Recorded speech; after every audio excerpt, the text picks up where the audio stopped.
Hi there. I just wanted to get in contact with you guys to let you know I think there might be an issue with the spring 2021 field application form. So I say that the application closes soon, so I entered my details. I double checked, and this is all, you know, except for this part. Sorry.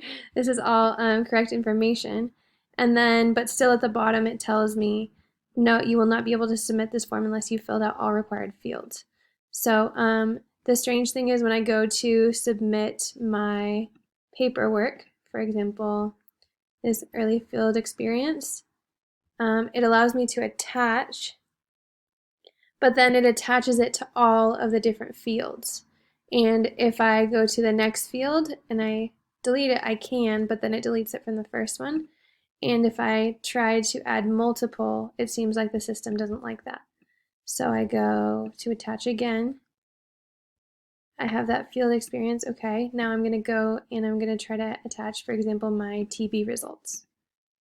And when I attach that, now I have multiple in just one field.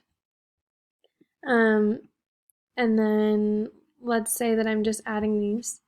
When I go through to click submit, it looks like it won't let me, and it says the form cannot be submitted because it contains validation errors. So hopefully you guys can help me with this one because I need to make sure that I get this one in time. All right, thank you.